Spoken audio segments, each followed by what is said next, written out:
बांग्लादेश अपने टैरिफ्स को 20% से 19% पे ले आया। ये कोई इतनी बड़ी बात नहीं है, लेकिन अपने टेक्सटाइल सेक्टर के लिए उसने 0% टैरिफ डील सिक्योर की है। आप सोचेंगे कि ऐसे में टेक्सटाइल मिनिस्टर तो बहुत काम कर रहे होंगे। ये देखिए टेक्सटाइल मिनिस्टर का जलवा।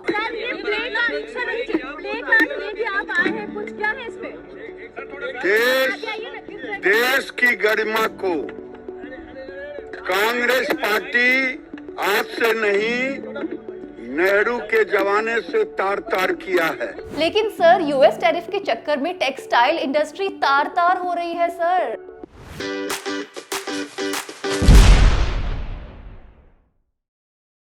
आर.के. लक्ष्मण का एक पुराना कार्टून है जिसमें एक शख्स पूछ रहा है, is this beneficial to the US और टू अस? यही सवाल आज 2026 में जनता पूछ रही है। ओ सॉरी, पूछ नहीं रही है, सोच रही है शायद। पूछना तो अलाउड ही नहीं है। जैसे PM care fund, defence deal वगैरह के बारे में पूछना अलाउड नहीं है, वैसे ही यूएस डील भी अभी उसी कैटेगरी में शामिल हो गई है। फिर भी अगर आप पूछ लेते हैं तो जवाब मिलेगा, उसकी कोई गारंटी नहीं है। आपको एक मंत्री से दूसरे मंत्री की तरफ भेज दिया जाएगा। आपको जवाब चाहिए तो आप अमेरिका के न्यूज को फॉलो कीजिए या फिर हमारे किसानों और मजदूरों की तरह सड़क पर निकल आइए। एटलीस्ट ट्रंप को ये तो पता चले कि भारत में सब उनके इशारों पर नाचते नहीं हैं। इस हफ्ते पता चला कि इंडियन मीडिया में जिस डील का इतना प्रचार हो रहा है वो कोई डील है ही नहीं। अभी तो बस एक फ्रेमवर्क बना है, वो भी इंटरिम अग्रीमेंट का। मतलब इस फ्रेमवर्क के पास होने के बाद मिड मार्च तक इंटरिम अग्रीमेंट बनेगा और बाद में जाके बायलैटरल ट्रेड अग्रीमेंट फाइनल होगा। दूसरे साउथ एशिया के कंट्रीज की एटलीस्ट कोई अग्रीमेंट तो हुई है, हम फ्रेमवर्क पे ही खुश हो गए। उधर बांग्लादेश ने यूएस के साथ 19% के टैरिफ रेट पर वॉशिंगटन में एक ट्रेड डील सिक्योर कर ली है। अपने टेक्सटाइल पर तो बांग्लादेश ने 0 टैरिफ सिक्योर कर लिया है। इंडिया के टेक्सटाइल सेक्टर पे इसका क्या असर होगा?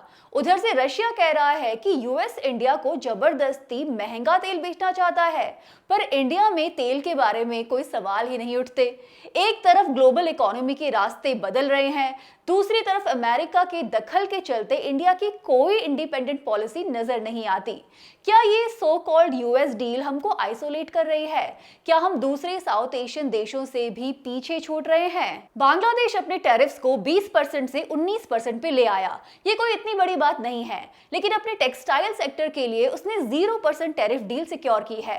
बांग्लादेश की टोटल एक्सपोर्ट्स में 80% टेक्सटाइल्स ही हैं। लाखों लोगों का रोजगार इसी से जुड़ा हुआ है। जैसे भारत के लिए एग्रीकल्चर एक सेंसिटिव मुद्दा है, वैसे ही बांग्लादेश के लिए टेक्सटाइल का क्षेत्र उसकी इकोनॉमी का फाउंडेशन है। सो डील ये है कि बांग्लादेश अमेरिका से कॉटन खरीदेगा और उससे बनने वाले कपड़े पे यूएस टैरिफ नहीं लगाएगा। कुछ साल पहले तक इंडिया का 70% कॉटन बांग्लादेश में जाता था, लेकिन अब वो अमेरिका से खरीदेगा। इंडियन कॉटन के एक्सपोर्ट की एक मेजर डेस्टिनेशन खत्म हो जाएगी। जाहिर है कि कॉटन एक्सपोर्टर्स को नुकसान होगा। इंडिया के टेक्सटाइल सेक्टर पे क्या असर होगा? आपको याद होगा कि जब शुरुआत में 50% के टैरिफ लगे थे तो इंडिया का टेक्सटाइल सेक्टर सकते में आ गया था। कई महीनों से लुधियाना, पानीपत, सूरत, कोयम्बटूर, तिरुपुर जैसे टेक्सटाइल हब्स में काम मंदा पड़ गया है। फैक्ट्रीज को ऑर्डर नहीं मिल रहे और लोगों का रोजगार छिन गया है। इंडिया के टेक्सटाइल एक्सपोर्ट्स के लिए भी यूएस एक टॉप मार्केट है।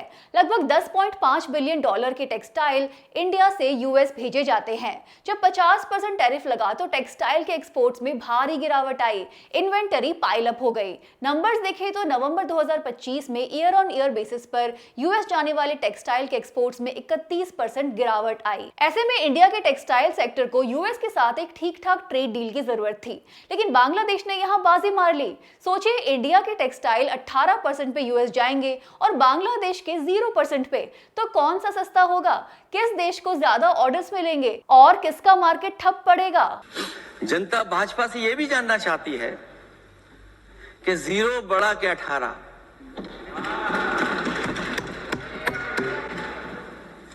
सभापति महोदय, भाजपा का समझौता गणित क्या यह है कि 18 0 के बराबर है? क्या 18 हमारा 0 के बराबर है? आप सोचेंगे कि ऐसे में टेक्सटाइल मिनिस्टर तो बहुत काम कर रहे होंगे। ये देखिए टेक्सटाइल मिनिस्टर का जलवा।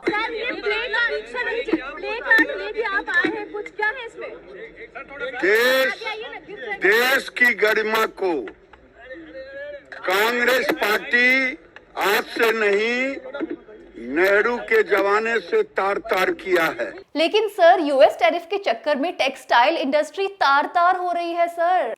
ब्लूमबर्ग में एंडी मुखर्जी का एक आर्टिकल है। वो कहते हैं कि मोदी जी की यूएस के साथ ये डील आईएमएफ बेल आउट की तरह है। आईएमएफ बेल आउट वो होता है जब किसी देश का फाइनेंशियल और इकोनॉमिक सिस्टम कोलैप्स करने वाला हो और आईएमएफ शर्तों के साथ लोन देकर उसकी मदद करता है। पर यूएस की डील में लोन के बजाय इंडिया को ही $500 बिलियन देने होंगे।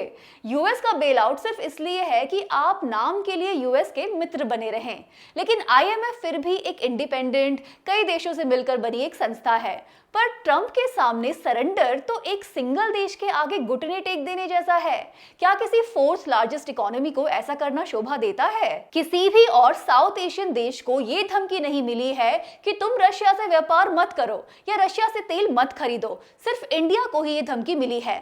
और तो और अमेरिका के 3 minister, secretary of commerce, secretary of state और सेक्रेटरी ऑफ ट्रेजरी इस बात पे नजर रखेंगे कि कहीं इंडिया डायरेक्टली या इनडायरेक्टली रशिया से तेल तो नहीं ले रहा। अगर इंडिया रशिया से ऑयल इंपोर्ट करता हुआ पाया गया तो यूएस वापस 25% का पेनल्टी टैरिफ लगा देगा। पूरी सो कॉल्ड डील इसी बात पर टिकी है। एंडी मुखर्जी दिखाते हैं कि अब तक के नेगोशिएशंस में इंडिया और साउथ एशियन कंट्रीज की डील में कई फर्क हैं। मेन बात यह है कि साउथ एशियन कंट्रीज को एक क्लियर कट डील मिली है, जबकि इंडिया की डील रशिया के तेल पे डिपेंड करती है। कौन तेल लेता है रशिया से? आप और मैं तो डायरेक्टली तेल लेते नहीं। अब अगर अंबानी या अडानी ने चुपके से रशिया से तेल लिया तो पूरा अरेंजमेंट खत्म हो सकता है। वापस यूएस 25% एक्स्ट्रा टैरिफ लगा सकता है। अब सोचिए नयारा जैसी कंपनी का क्या होगा। उसमें तो आधा ओनरशिप रशिया का ही है। अब वो रशिया से तेल नहीं लेंगे तो कहां से लेगी? अब एग्रीकल्चर का ही एग्जाम्पल लें, जहां इंडिया में जेनेटिकली मॉडिफाइड प्रोडक्ट्स को जबरदस्ती लाया जा रहा है, साउथ एशिया के देशों में यूएस का रॉ मटेरियल जाएगा जो कई साउथ एशियन कंट्रीज की जरूरत के मुताबिक है। इंडस्ट्रियल एक्सेस देखें तो इंडिया से वही प्रोडक्ट यूएस में जाएंगे जिनकी यूएस को जरूरत है, जैसे एयरक्राफ्ट पार्ट्स और फार्मास्यूटिकल्स। रॉ मटेरियल जैसे कि एल्यूमिनियम, आयरन, स्टील पर वही 18% टैरिफ है। वहीं साउथ एशियन देशों की इंडस्ट्री को यूएस ने ज्यादा एग्जेम्पशंस दी हैं। उनके प्रोडक्ट्स की सप्लाई चेन्स को यूएस की इंडस्ट्री में इंटीग्रेट करने का वादा किया गया है। ओवरऑल अमेरिका तो फायदे में ही है। जो वादे ट्रंप ने अपने वोटर से किए थे कि वो अमेरिका को फिर से ग्रेट बनाएंगे, वो काम अब वो सब देशों से करवा रहे हैं। लगभग हर डील में यूएस से एयरक्राफ्ट खरीदना शामिल है। बांग्लादेश बोइंग से 25 एयरक्राफ्ट लेगा। वियतनाम एयरलाइंस $8 बिलियन लगाकर बोइंग से 50 एयरक्राफ्ट खरीदेगी। ऐसे ही इंडोनेशिया की डील में $3.2 बिलियन के एयरक्राफ्ट लेने की बात हुई है। थाईलैंड $18.8 बिलियन लगाकर 80 यूएस एयरक्राफ्ट खरीदेगा। लेकिन $500 बिलियन का एक्सटॉर्शन और कहीं नहीं किया गया है। इंटरिम अग्रीमेंट के मुताबिक अगले 5 साल में इंडिया यूएस से 500 बिलियन का सामान इंपोर्ट करेगा। इसमें एनर्जी प्रोडक्ट्स, एयरक्राफ्ट और एयरक्राफ्ट के parts, precious metals, technology products और कोकिंग कोल इंपोर्ट करने की बात की गई है। इस फ्रेमवर्क के तहत यूएस इंडिया के सामान पर 18% का टैरिफ लगाएगा। इसमें textile, leather, plastic, rubber, organic chemical, machinery सब शामिल है।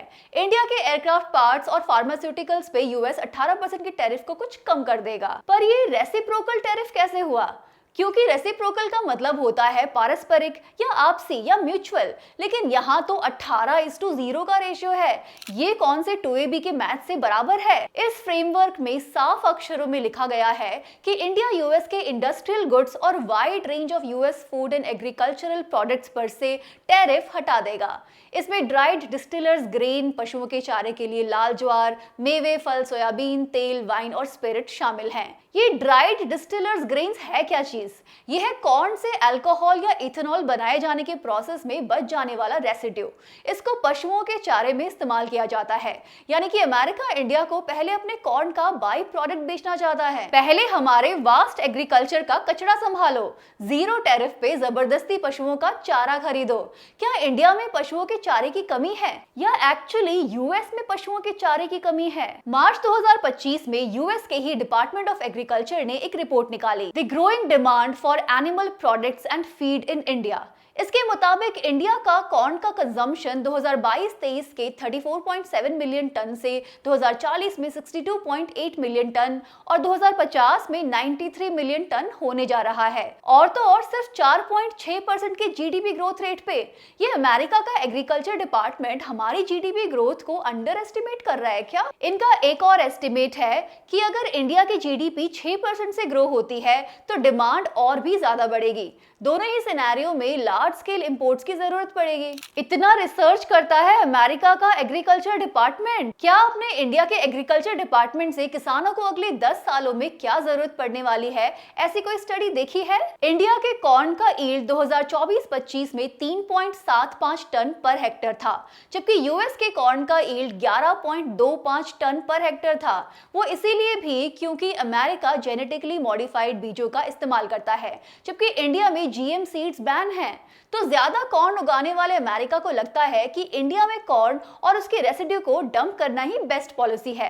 लगभग सासू मां की तरह इंडिया को बता रहा है कि ये तो हम तुम्हारे ही भले के लिए कर रहे हैं। इंटरेस्टिंग बात ये है कि 6 फरवरी को आए जॉइंट स्टेटमेंट में लाल ज्वार लिखा है, जो पशुओं के फीड के लिए होगा, ऐसा लिखा है। लेकिन 9 फरवरी को रिलीज की गई फैक्ट शीट में एनिमल फीड शब्द गायब हो गया है और बस रेड सोरगम या लाल ज्वार रह गया। ऐसे ही चुपके से सर्टेन पल्सेस दालों को शामिल कर दिया गया और फिर बुधवार को एक बार फिर भाषा का खेल खेला गया। दालों को फिर से हटा दिया गया और India has committed to purchase $500 billion को India intends to purchase $500 billion लिखा। ये होती है सॉफ्ट धमकी। कमिट नहीं कर सकते पर इंटेंशन तो रखो। एक्चुअल इंटेंशन ये है कि ज्यादा लोगों के दबाव के बिना किसी तरह ये इंटरिम अग्रीमेंट पास हो जाए। ऑलरेडी भारत का किसान इस यूएस डील को बखूबी समझ चुका है। वो पहले ही सड़कों पर है। 12 फरवरी को देश भर में लाखों लोगों की हड़ताल हुई, जगह जगह प्रोटेस्ट हुए। किसान और मजदूर जानते हैं कि इंडिया के कृषि सेक्टर में अमेरिका की एंट्री हो चुकी है। की टक्कर में इनकलाब जिंदाबाद। साथियों, हमारे देश की जनता के ऊपर जिस तरह संकट के बादल छाए हुए, इनकलाब जिंदाबाद। किसानों के दूध बीज डाक में लेके आने वाली सरकार मुर्दाबाद।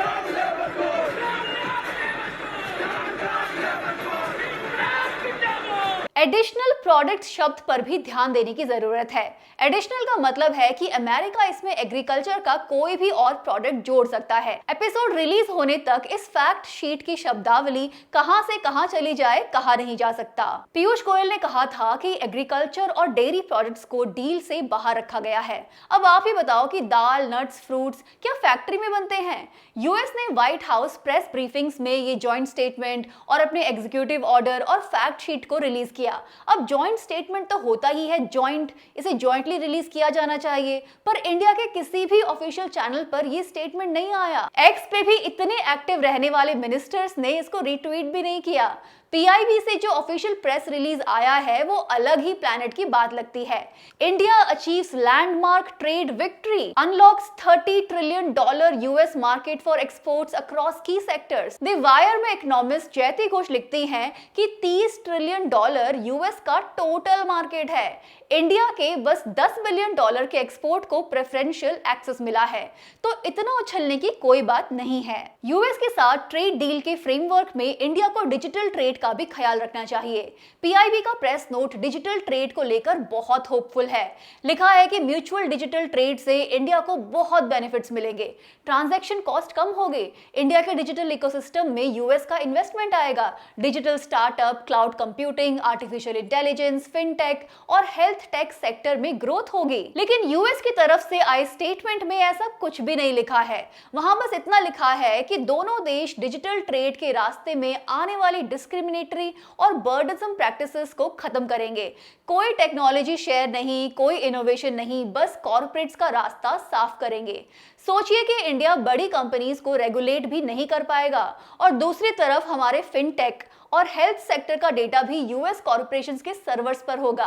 क्या मास्टर स्ट्रोक है?